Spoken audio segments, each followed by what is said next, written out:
Hi everyone, my name is Daimyosh, and welcome today to the TWAB of Bungie 128 2021. I'm just gonna basically what's gonna happen in this video. I'm gonna read over the TWAB in word for word, and then I'm gonna discuss what I like, maybe what I don't like, what's good here with the game, what I don't think is good. And you guys are obviously free to take my advice or listen to what I have to say, but I'm here to explain it a little bit.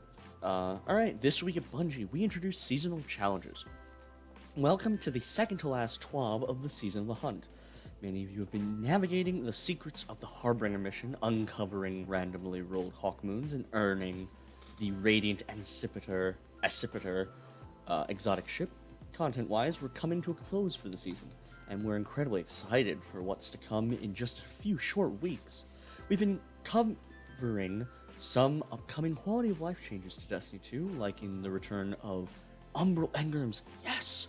But it's almost time to take a peek at fresh content. Season of the Redacted trailer goes live February 2nd, 2021, this upcoming Tuesday, yes, finally! Before we get there, we have a new feature to cover, seasonal challenges, and a round of weapon-focused sandbox changes to walk through. As a warning, this is a pretty large amount of information in a small space. We've joked about meaty TWABs before, but this one may feel a bit overwhelming if you rush through it. Let's take it slow, step by step, and get through it together in one piece. Alright, well, that's a pretty good intro to that. Introducing seasonal challenges. Over the last year, we've been looking at ways in which we can reduce the amount of FOMO, fear of missing out, in Destiny 2. We've recently made some changes to seasons and how seasonal content is available throughout a given year of Destiny 2. This week, we're looking into bounties and bright dust, introducing a new system not only to remove FOMO, but to give fresh ways to earn XP and alternate rewards. To walk us through the ins and outs of seasonal challenges, we pass the mic to the development team. Dev team, during the production of Beyond Light, we started looking at the problems of bounty fatigue and FOMO, as well as seasonal I can't. Wow, I'm having aneurysm. Hold on. Legibility. There we go. I.e., what is in a season and how do I engage with it when I log in? We created a few goals in which we believe will improve the experience. Provide a guide to new, returning, and veteran players for what to do this day/this week. To guide the player through the seasonal content week after week. Encourage players to engage with complexities and nuances of the seasonal activity and rituals. Reduce the penalties on XP and Bright Dust for missing a given week.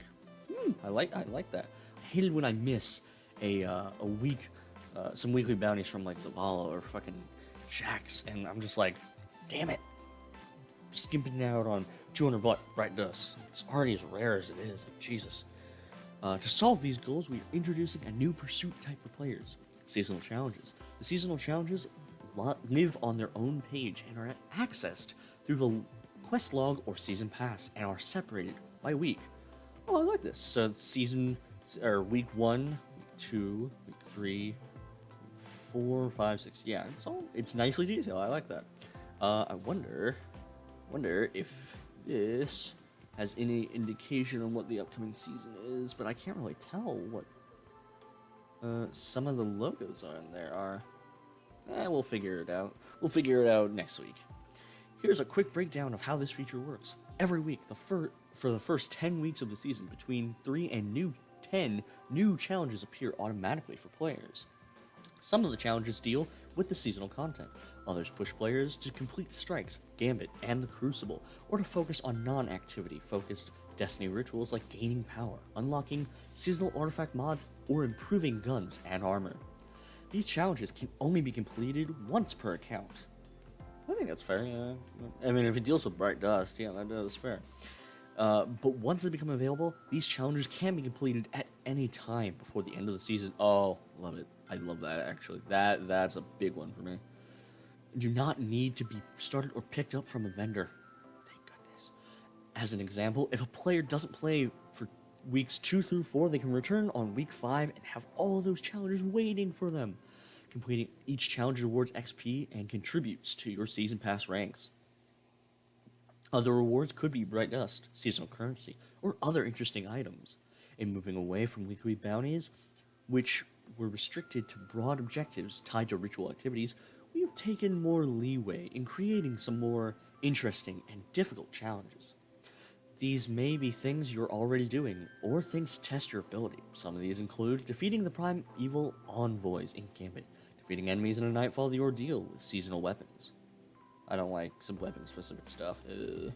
Gaining infamy or valor ranks, acquiring the ritual weapon and its cosmetic ornaments, winning rounds in the Trials of Osiris, completing a Grandmaster Nightfall. Now, not all challenges will require that level of accomplishment, but the harder and longer the challenge is, or longer, oops, my bad, the more experience it will reward. Challenges that focus on the seasonal activity and ritual mostly need the season pass to complete, but most of the ritual focused challenges can be completed without the season pass. Overall, roughly 60% of the seasonal challenges do not require the season pass. Is that the one that is bought? Is the season pass that's bought? I assume that's what it's talking about. With the changes above, we are removing weekly brownies from the 3 ritual vendors, Zavala, Shax, and Drifter. I'm gonna cross my fingers and really hope that they do this right with the bright dust. I'm gonna cross my fingers here. Banshee. Oh wait, Banshee in the seasonal vendor. Oh, I'm not sure how to get my. I hope I hope that the upgrade modules will be a little bit reduced because you can't earn basically 2 for free a week now, or well 6 for free if you have 3 characters. And the seasonal vendor. These vendors will still have daily bounties which reward XP, and the 3 ritual vendors will still have repeatable bounties for those of you who want to pursue additional XP and bright dust. Lastly, most of the challenges disappear after the season they were introduced, and anything that isn't claimed will be lost. We don't add any new challenges after week 10, which should give everyone a few weeks to clean up any challenges they didn't finish. Any challenge that rewards unique or seasonal items, i.e.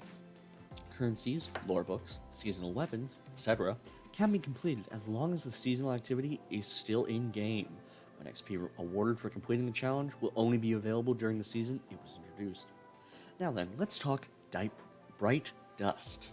Yes, Dite Brust. I like it. Back before Beyond Light launch, we discussed some of the goals around the changes to Bright Dust. As a refresher, we wanted to change the way you earn it and move more towards account-specific paths to give a player with only one character significantly more Bright Dust than they've been earning over the last year. In Season 13, we'll be continuing to move forward with these goals by adding Bright Dust onto seasonal challenges, since you are no longer have to purchase weekly ritual bounties. Each of the Strike, Crucible, and Gambit seasonal challenges will reward between 75 and 300. Oh, I like that number. 300 Bright Dust. We are also introducing an end-of-season Bright Dust bonus if you complete nearly all of the seasonal challenges we are awarding. Oh my god. I just gotta say, 4,000. Oh my god, hold on. That's enough for one ship and some projections. And I barely have enough for a ship right now. It's ridiculous. Additionally, each ritual vendor challenge, complete 8 bounties, awards 120 Bright Dust for each character who completes it each week. And because this is prompted by the removal of weekly bounties, the only seasonal challenges that will be awarding Bright Dust are the ones that both Season Pass owners and free players can complete. Here's a quick breakdown of how much Bright Dust you should expect to earn over the course of Season 13. Seasonal challenges, Bright Dust to all players. Free seasonal activities, 6,000 Bright Dust. Seasonal extra, 4,000. Total, 10,000 Bright Dust. Season Pass, Bright Dust. Free Path, 7,500 to all players. 3,000 to players who own the Season Pass, and then the seasonal extra, which should bump it up actually to 14.5 thousand Bright Dust in one season. I like that. As a guy that paid for all the seasons already for pre-ordering Beyond Light, I like that. I like that change. That's a good change. Because I'm starved of Bright Dust. It's, I find it to be a little ridiculous just going to Zavala or Shax, being like, yo, give me some of them repeatable bounties, or, something like that. But, I guess you gotta move on or whatever. Changes will be changes, and you know what? Let's just hope that they produce them for good. Because from what I'm seeing, they look pretty nice. Weekly Ritual Vendor Challenge Bright Dust to all players. 120 Bright Dust per Ritual Vendor per character per week. 14,000 in total if completing all required weekly challenges over the course of Season 13. Additionally, we still plan to offer weekly and repeatable Bright Dust bounties for seasonal events, giving you a bit more Bright Dust towards desired rewards. As a final note, please be sure to claim all seasonal challenges that award Bright Dust prior to the end of the season. Remember, once the season ends, associated challenges and their Bright Dust rewards will expire and can no longer be claimed. It's always exciting when we bring a new feature online for Destiny 2. We hope that the challenges detailed above make it easier to create goals to complete each week. As always, we're eager to hear your feedback once you start finishing your first seasonal challenges. So please, sound off with your thoughts. Back to the sandbox. This is the part I'm excited about. I haven't read this yet. Every season, we have a collection of changes to the Destiny 2 sandbox to spice things up a bit. This season, we're making some targeted changes to weapon archetypes that need some love, as well as beginning some preparations for crossplay. Ooh, I get to play with my Xbox friends. That's nice. Dev team, in preparation for crossplay coming later this year, we're making some changes to the recoil stat. The hardest thing I have ever had in the Destiny series.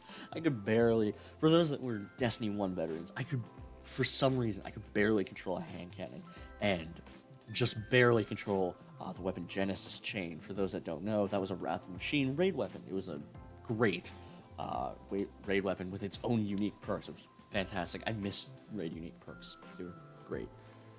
Currently, several weapon archetypes have their recoil reduced by around 40%, dependent on archetype, when using mouse and keyboard.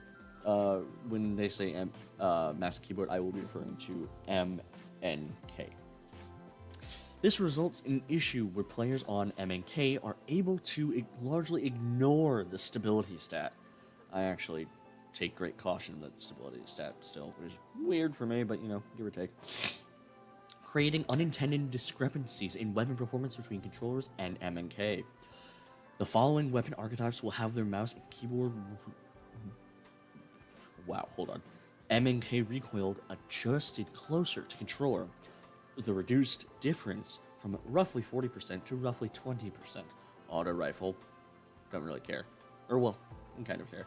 Scout rifle, kind of care. Pulse rifle, ooh, please don't be bad. I love my chattering bone. Submachine gun, please also don't be bad. I really like my friction fire. Hand cannon, I like my posterity. Please. Machine gun, nah, I don't really care. In the case of pulse rifle, submachine gun, and machine guns, we will also be introducing some buffs. In some cases, these weapons will have less recoil across both controller and M&K input methods compared to what's in the game today. Submachine guns are largely outclassed by auto rifles at medium range and by sidearms at short range, with player feedback often mentioning how hard they are to control. To address this feedback, we're introducing the following change. Reduced camera movement from firing a submachine gun by 24%. Oh, my friction fire might be getting better. Pulse rifles with M&K changes were kicking a little too much. Reduced camera movement from firing a pulse rifle by 7%. Yes. Machine gun, with mouse and keyboard changes, we're kicking a little too much. Reduced camera movement from firing a machine gun by 9.5%. That's not bad. I don't mind the whole keyboard stuff. It's not, the whole machine gun stuff. It's not up my alley. I'm more of a rocket launcher sword person. With Eyes and Deathbringer and Lament and Black Talon and stuff. We will pay close attention to how these changes play out when they go live, and plan to revisit individual archetypes in a future update as needed. Outside of recoil adjustments, we will also be tuning a few weapon archetypes in Season 13, looking back through back-end data and community feedback. We landed on the following. Rocket launchers have fallen behind other heavy weapons in most measures of effectiveness. We're pushing them more into a burst damage role. Increased rocket launcher damage by 30%. If this goes on Deathbringer, I'm going to be really happy because I love Deathbringer. For some reason, I like it more than Eyes. I'm not really quite sure why, but it's just like weirdly majestic to see all those like little Nova bombs descend on the enemies and blow up. Because like Eyes is just a standard, basically multi-tracking rocket. It's like a Hawkeye rocket launcher that just fires 6 at once. But like Deathbringer, it's unique. It's like its own little mini Nova bombs. I really like that one. This change that I like. Exotic rocket launchers will have adjusted individually and are affected by this change to different degrees. You know what? I'm still okay with that. If it's an increased damage, I'm still cool with that. Paired with these buffs to reserves from last seasons, we're hoping you'll explode many more things in Season 13. I like it. Fusion rifle usage is very low, and they feel like an unreliable choice in Crucible compared to shotguns. No joke, aren't you bringing back... Isn't Feloners Live coming back this season? Fusion usage is going to go lower if this is going to happen. Fusion rifle damage fall off start distance based on ranged at 6% with 0 range, 16 with 100. Dude, like, hold on. Isn't...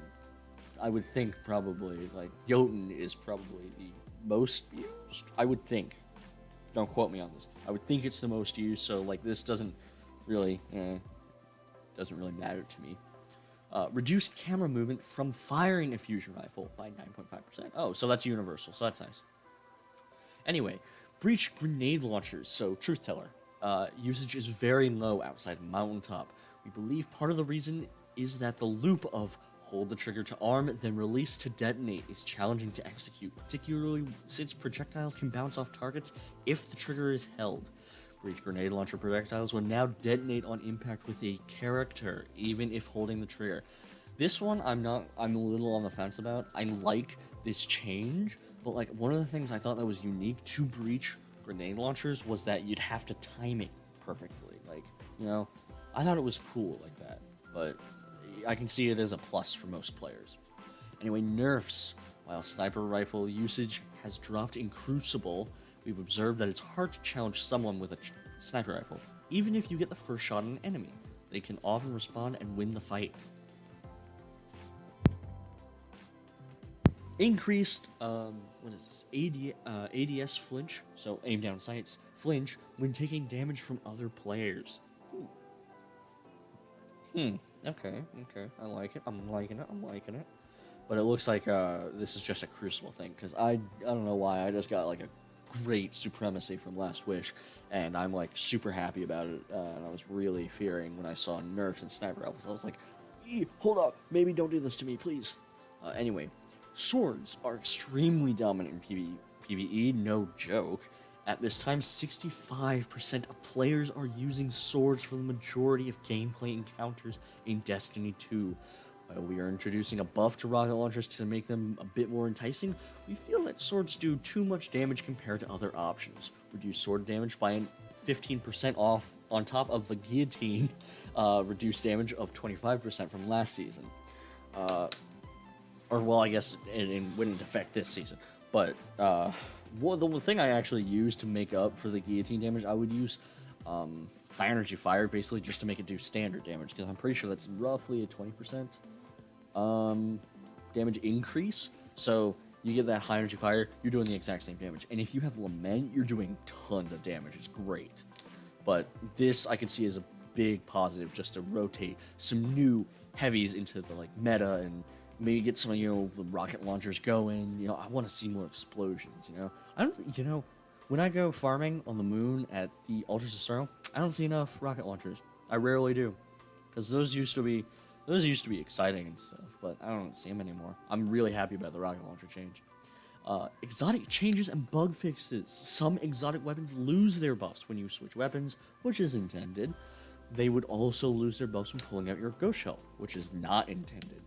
Fix that issue on these weapons: the Ace of Spades, the Terrible, the Hawkmoon. The Borealis and Hard Light now have a custom, yet quite short, animation for switching damage types. Duality. Increase damage fall-off distance by 1.25 meters, while firing both from the hip and ADS. The reduced maximum buff stacks from 7 to 5. Each stack now grants more of a damage bonus and extends the buff duration slightly. That I like, because, I don't know, Duality just seemed kind of, you know, iffy. but it might become good. Actually, now that I think about it, if Anarchy ever gets like a big nerf, I would love to see a duality on Taniks with this buff. Sturm will once again reload any equipped special slot weapon on kill, provided the special weapons clip isn't full already and there's available reserve ammo. Fixed an issue that was preventing Merciless from increasing its charge rate on non-lethal hits. Huh. Well, that's okay. I am not a fusion rifle person like that. I'm more of a Jotun person or an explosives kind of guy. But that's positive. Let's bring back the year 1 Eater of Worlds meta. Like Darcy, Merciless. I think Merciless was used in Eater. I don't remember. Not off the top of my head. And before we go, we are planning to take a quick tuning pass on Arbalest. Is there something bad about Arbalest? Is it like used too much in the Crucible? I would assume. I'm not totally in tune with Crucible. This won't be ready in time for February 9th, but we are expecting to have us touched later in Season 13. Now, we know it can be difficult to understand the scale of buffs and nerfs without having these changes in your hands. Not to mention, there will be some new perks for you to hunt as you start navigating content in Season of the Redacted. As always, we're excited to see these changes out in the wild on February 9th, and we'll be eager to hear your feedback. Crimson Days. Each year, we look to February as a time to celebrate bonds of friendship throughout the community. Guardians have come to know this celebration as Crimson Days. It was one of our first seasonal events in Destiny 1, a tradition that we carried into Destiny 2. While there was great enjoyment of Crimson Days, we feel that it's been missing the mark in terms of quality over the last few years. As such, we have made the decision to discontinue Crimson Days moving forward. While we'll miss the event, this move will allow us to maintain focus for alternate seasonal offerings, ranging from quests and activities and more. Quests to activities and more. We have quite a bit planned for Season of the Redacted, and our hope is that we've maintained or even improved the quality you've come to expect from this upcoming release. Some of you may be asking about the fate of Crimson Doubles, our once-a-year Crimson Days playlist. For those of you that are new, or maybe don't know, Crimson Doubles is basically a doubles playlist. It's a 2v2 playlist that came back like once a year, every year for however long the Crimson Days event would last, and there were special stuff to go after, like Crimson Valor, or there was another one, Crimson something. But there was also a bow that Shaxx offered. I think it was a year or 2 years back that was specifically designed for Crimson Days, and it was nice, but it's been lacking over the past few years. But it had its run, and I'm cool with that. I think that's not bad. This mode is currently being shifted to the Destiny DCV, but may return in the future. I'll miss Doubles. Many thanks to every Guardian who has joined us over the years for this event. Crimson decorations may not be hung in the tower. We have no doubts that you'll continue to form Crimson bonds over the years to come. Oh. Anyway, bug tracks. For those that may be new to the TWAB. Oh, welcome new people. Welcome to this player support report. This section is dedicated to known issues, active investigations, and pending updates for Destiny 2. Our player support team navigates the help forum daily, collecting info on new issues and dishing out help articles. This is their report on the most frequently reported issues of the last week. Crucible tokens and fragment quests. This was basically, yeah, the fragment quests are going to depreciate at the end of the season. Most of this stuff was in a previous 12, so I'll skip over this. Known issues now. Stasis abilities can be difficult to distinguish between enemy and friendly for colorblind players. Interestingly enough, I play on a colorblind setting. The Double Trouble Triumph is unattainable. In the Deepstone Crypt raid, the Augment and Lockout timer occasionally resets during the final encounter against Taniks, during the final fight against the Sanctified Mind in the Garden of Salvation raid. Sometimes a shielded tether box can become tethered instead of the correct glowing tether box. Ooh, Hunter legs clip through the 10 grass sword sparrow? Why just hunters? We're getting the short end of the 6 for the 10 grass. In the Last Wish raid, the Shuro Chi puzzle room plates don't work if a Titan bubble or Warlock well are placed on them. That sucks. The Titan Phenotype Plasticity Helm Eye clusters no longer glow red. Weekly and daily elemental kill bounties have stopped rotating off of Void when overcharging grenades while using Void Walker top tree subclass, as a Warlock super energy stops charging. Huh. That, everyone, is the TWAB for is the TWAB for the Destiny 2 1/28/2021. I hope you all found this informative, and leave a like and subscribe. It is free, doesn't cost anything, means a lot to me, and you can always unsubscribe if you don't like any more of my content. Thank you very much for joining. My name is Daimish. I'll see you all later. Bye bye.